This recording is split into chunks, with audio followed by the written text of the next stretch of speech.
Oh boy. Sonic EXE has been added to Pillar Chase 2, or PCX, or Pillar X, or X, or X, whatever you want to call him. He's now in Pillar Chase 2, and he's by far the most unbalanced and strongest monster in the game. He's a monster who's practically unavoidable in most scenarios, where survivors can only counter him by attempting to juke him, which if the Sonic EXE has good enough of a game sense, he won't even fall for that. He's based around killing survivors as quickly and efficiently as possible in order to savor as much time as possible, which is why the only way he can be beaten is if survivors stall him. But if the Sonic EXE is skilled enough, survivors won't be able to effectively stall him, unless it's Fazbear's Frights, given how small that map is, and the map doesn't give time. It doesn't give as much time, and there's a lot of tight corners and those curtains.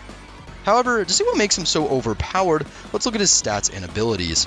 Sonic EXE has 32 sprint speed, 20 damage, and 30 stamina. This makes him the fastest monster in the game, and likely the fastest monster to ever be in the game entirely. He also has a decently low attack cooldown, which makes sense given his lower damage and stamina. Sonic EXE also has 2 passives. His first passive, You Can't Run, makes it so whenever Sonic EXE isn't near anyone, he will begin to float and move incredibly fast without using up stamina. This is only slightly convenient as it helps him always stay near survivors, but this passive isn't too impactful given his abilities. Sonic EXE's second passive, which is more of a balance requirement, is that he has a buffer on stamina gain similarly to survivors. He has to wait around 2 seconds without consuming stamina in order to start gaining it back. The buffer on stamina makes it so that every point of stamina for Sonic EXE counts, and that stamina conservation during chase is crucial to kill people in a timely manner. Now looking at his abilities, his first ability is Found You. Found You is basically just Fogborn's Thunder Warp, except it can do damage, stun, and allows you to fly during it. Sonic EXE will turn invisible, before then being put onto an 8-second timer to use the ability. During this invisibility, he moves incredibly fast, while also being able to float upward by pressing Q on PC. Upon pressing the ability again, he will attempt to attack, with the hitbox seeming to be in front of him. If the attack lands, the survivor will take 30 damage and be stunned for a short amount of time, while Sonic EXE will laugh and basically be an end lag. If Sonic EXE misses, then he experiences no end lag whatsoever, where really the only bad thing about missing is that you miss out on the 30 damage. However, it still warps him to whoever he wants across the entire map, and it feels wrong for him to have no end lag on whiff. However, at this point, he doesn't need end lag added to this move, as I have other suggestions. This move can strategically be used very similar to Fogborn's Thunder Warp, where you could follow survivors using up their stamina while invisible and then attacking them once their sprint is on cooldown. Thunder Warp is already one of the best moves in the entire game, and this is literally a full upgrade despite its 8-second duration. A consistent way of landing this move would be to also teleport ahead of where survivors are going, given that they have no idea that you are about to teleport on top of them. This usually always gives me the 30 damage on hit, which then makes the chase extremely easy. So basically just use this move to approach the next survivor, and upon killing that survivor, just wait for the cooldown of this move unless someone is really close to you. Sonic EXE's second ability is Final Act. I hate this move. From both the perspective of the survivor and Sonic EXE himself, this move, while in terms of concept and cosmetic design is cool, gameplay-wise, it's terribly designed. The changes to this move didn't really help make landing it useful for optimal play, given how much time it wastes, and the fact that survivors may or may not camp on top of the hills, which you may pass and won't be able to get the survivor, wasting even more time.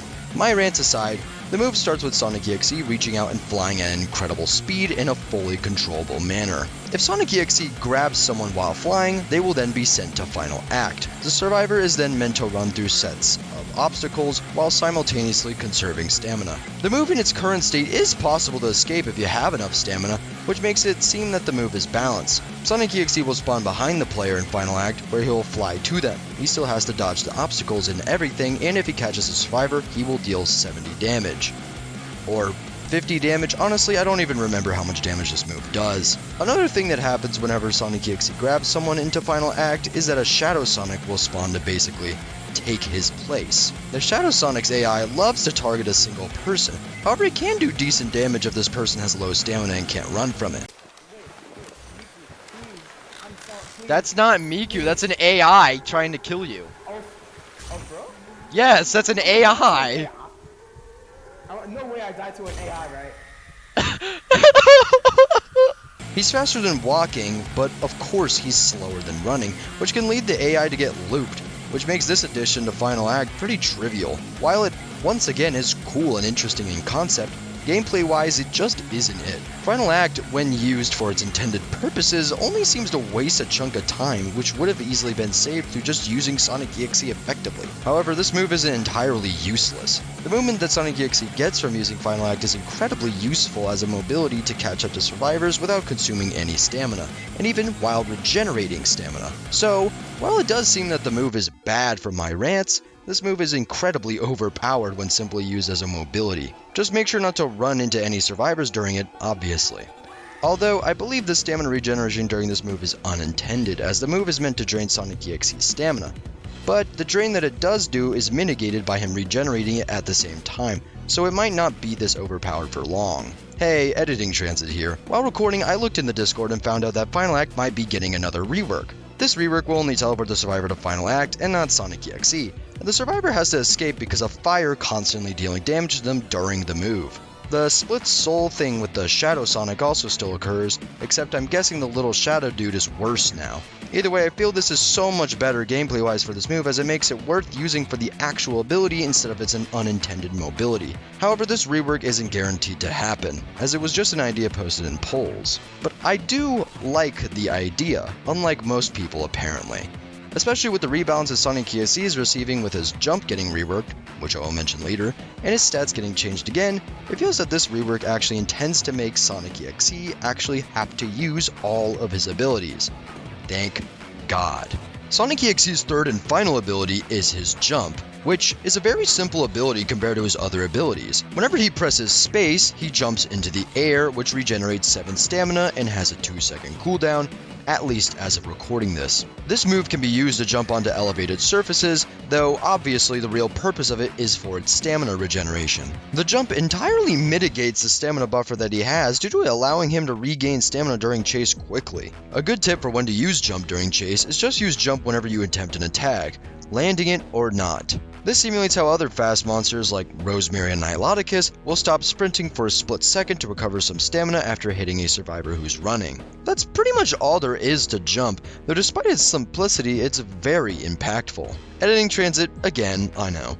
This move is getting reworked into now being a forwards jump, which upon landing on survivors deals damage and gives back stamina. It no longer gives free stamina, but it likely gives more than what he received before this rework. The damage that jump does can actually make it extremely good for chase depending on how much it can do, as if it does enough damage, then the damage from the teleport and the jump could add up to where he bone breaks in 2 hits, which would be extremely useful. Overall, this rework makes jump sound a little more fair and fits more with the playstyle of Sonic EXE. Now this is going off script, but I'm pretty sure it does around like 30 something damage, and it gives back around like 5 or 10 stamina.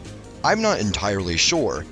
In my footage that I gotten for the rework, for the time I joined the testing server, the jump did not work for me. I thought that the jump was fixed for skins, and so I used the soaked skin in the testing server.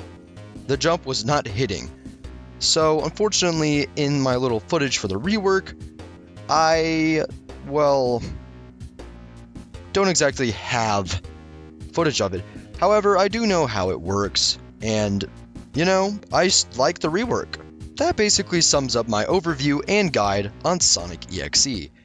And initially, this video was going to talk about balance suggestions, though with the upcoming rework to Sonic EXE, I don't really think I need to mention my balance changes anymore. I mean, he's still now just basically Niloticus, except he can use Thunder Warp, which I still think is, you know, overpowered, and Final Act actually becoming a useful move as well. You know, it really made him in testing servers feel just so incredibly powerful. Is he as good as he is now, though? I don't know. In testing servers, he had greater stamina, but less speed. However, he still, you know, is the fastest, still has a teleport, and Final Act is now actually good. So, to be honest, I think the rework honestly might have made him even stronger, but it really depends. But anyways guys, that's basically all there is to this video, and I'll leave the rest to gameplay as I'll show the rework in this footage. Goodbye.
Catch you next time.